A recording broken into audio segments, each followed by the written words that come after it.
Welcome back mga kaibigan, it's me, Pritong Sinaing, and I will be sharing to you my zipline system.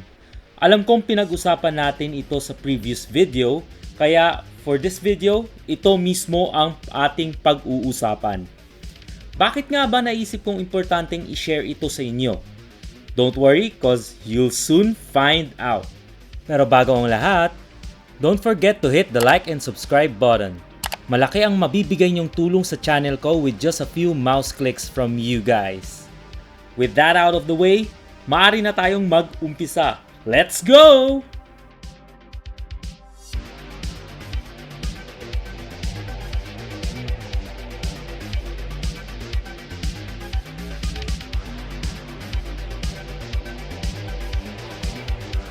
Alam kong mahirap talagang umikot sa buong island.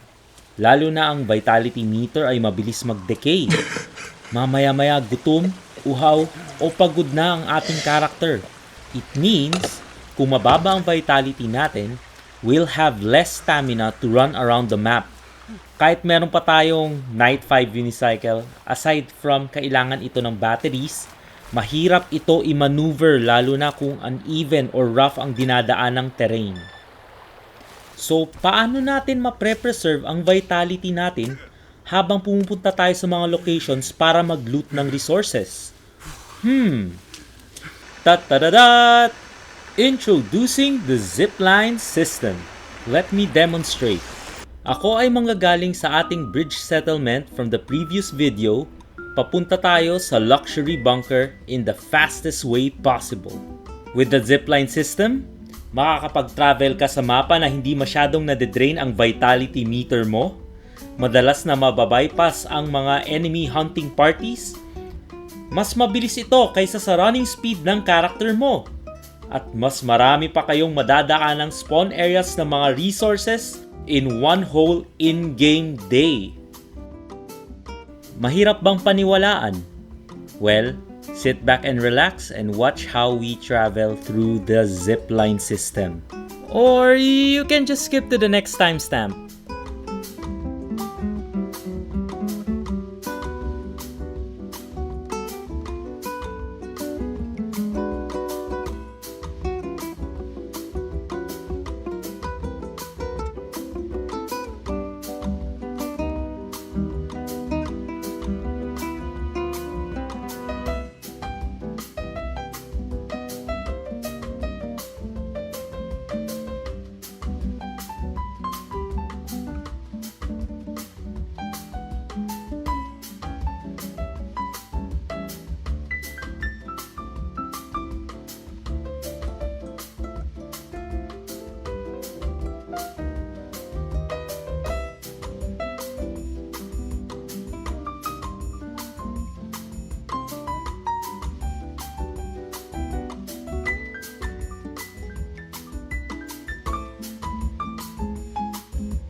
As you can see, nakaabot tayo sa luxury bunker in 7 minutes and 29 seconds in real time.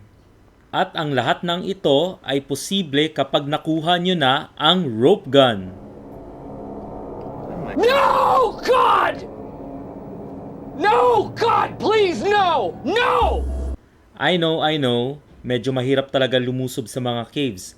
But I'll show you guys kung paano kunin ang rope gun ng mabilis. I-restart ko lang ang Sons of the Forest and start a new game for me to demonstrate. A few minutes later. So ayan guys, I've started a new game at napakaswerte natin to crash near the rope gun cave as you can see dito sa map. Pero hindi tayo papasok sa entrance ng rope gun cave. We will be taking a shortcut. Dito tayo papasok sa rope gun cave exit. Pero bago ang lahat, kailangan natin mag-collect ng enough sticks para makapag-build tayo ng isang birdhouse.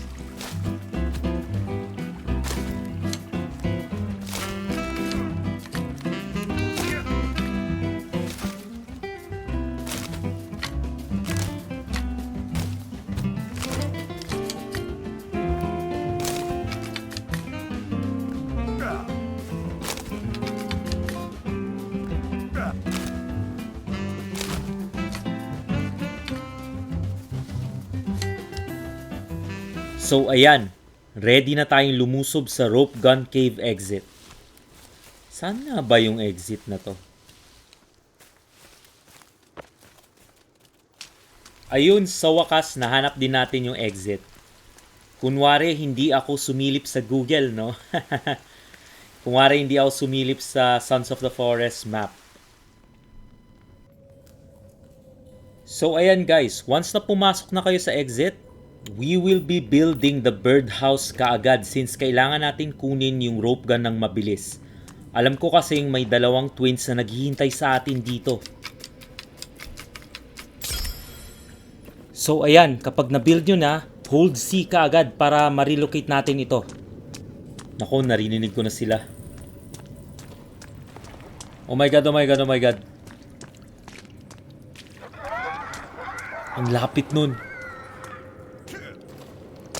The next thing you'll do is to jump sa isang ledge. Gamitin natin ang Skyrim jumping mechanics hanggang sa makatayo tayo dito. Yan, nalagay ko na. Okay, talon pa tayo. Gamitin natin ang Dragonborn skills natin para maabot natin ang taas ng ledge na ito. Woo! Yeah, boy! Ayan guys, eto na ang rope gun. Nako, may narinig pa akong fingers. I think it's time for us to leave. Woo! Woo! Sayonara! So ayan guys, nakuha na natin ang rope gun. So ngayon, pwede na tayong bumalik sa save file ko at mag-uumpisa na tayong gawin ang zipline system. So ayan guys, we're back sa save file ko, and first of all, ipapakita ko ang first two types of structures na pwede nating gawin para sa zipline system natin. Ang una ay tinatawag kong zipline beam structure at ang pangalawa ay zipline tower. Ang beam structure ay madali lang gawin since you'll be needing only 3 logs, pero mababa lang ito. Unadvisable ito kung uneven ang terrain between point A and point B kasi pwedeng sumayad ang karakter natin sa lupa. Kaya mas prefer ko laging zipline tower ang tinatayo ko para maiwasan ang uneven terrain pati na rin ang enemy hunting parties. Ang downside nga lang ng zipline tower ay mangangailangan ito ng 20 or more logs. Depende pa ito sa height ng tower nyo. Uumpisahan muna natin ang frames nito since medyo trial and error ang pagkabit ng zipline dahil limited lang ang reach nito.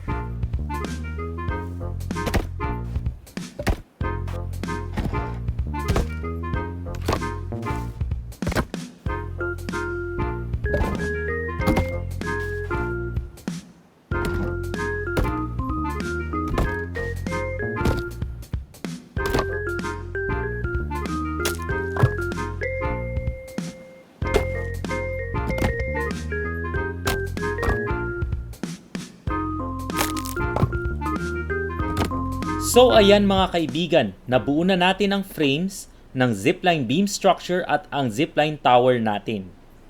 Tandaan nyo ito guys, dalawang paraan lang ang pagkabit ng zipline. Sa taas o sa ilalim ng beam. Para dito sa zipline tower, ikakabit natin ang zipline sa taas ng beam na ito. Gagawin natin itong stopper para hindi tayo sumubsob. So, ikakabit natin ang dulo ng zipline rope na ito sa previous tower at i-demonstrate ko sa inyo.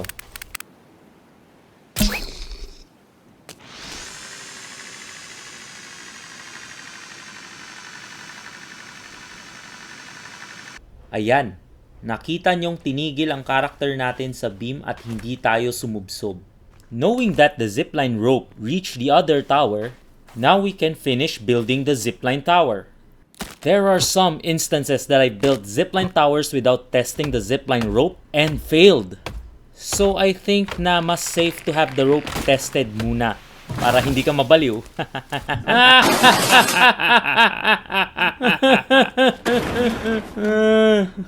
Stop it. Get some help. So para naman dito sa zipline beam structure, ikakabit natin sa ilalim ng beam ang zipline rope para dire-diretso tayo at lulusot sa ilalim. Importante ring sinusubukan natin ang mga kinakabit nating zipline ropes para makita natin kung meron o walang pipigil sa pagsakay natin sa zipline. To conclude, situational kung saan natin kakabit ang dulo ng zipline rope, and it's up to you mga kaibigan kung paano nyo ito ikakabit. Tip lang din guys, lagyan nyo ng torches ang zipline structures nyo. Since mahirap mag-navigate sa gabi, matutulungan kayo nitong malocate ang zipline structures nyo sa dilim. Lalo na kung hinahabol kayo ng mga kalaban. There are some boats here. Uy, may turtle! I'm sorry, Mr. Turtle, but I will be needing your shell. Oh, no. Don't hate me. I feel bad. I'm sorry, Mr. Turtle. I'm so sorry talaga. Aside sa dalawang structures na binuo natin kanina, pwede rin tayong gumawa ng tree platform para sa zipline system natin. Mahanap ito sa build manual at kailangan lang natin ito ikabit sa isang mataas na puno. Ideal din itong itayo kung nasa gitna kayo ng forest, lalo na sa mga areas na marami nagsaspawn na hunting parties since hindi nila napapatumba ang mga puno.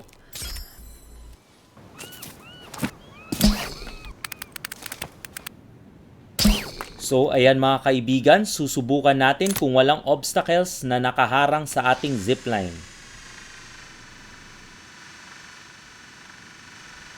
Ayun! Walang nakaharang and another zipline structure complete. Ang hindi ko lang gusto sa mga tree platforms ay hindi tayo makapagkabit ng torches sa mismong tree trunk. Pwede lang natin mailagay ito sa logs mismo, kagaya nitong sa gilid ng tree platform. Pwede rin naman tayo gumawa ng skull lamps dito, pero sobrang baba ng kanilang illumination. To be honest, it will really take a while to build a zipline system. It's kind of a grind, but trust me, mapapabilis ang pagbiyahe nyo throughout the island. Mas marami kayong madadaanan na areas na kung saan nagsuspawn ang mga resources. Take note, it's better to bring Virginia with you since there are areas na maraming kalaban na nagsuspawn. Pakinabangan natin ang ating auto turret na si Virginia. So ano na hinihintay nyo guys? Magtayo na rin kayo ng sarili nyong zipline system. At dito muna magtatapos ang ating video mga kaibigan. I hope na appreciate nyo ang zipline system na naibahagi ko sa inyo. And if interested pa kayo for more gaming content, please hit the like and subscribe button para ma-notify kayo tuwing may panibago akong videos na nai-upload. Once again, ako si Pritong Sinaing at magkita-kita tayo sa susunod kong video. Stay safe and awesome!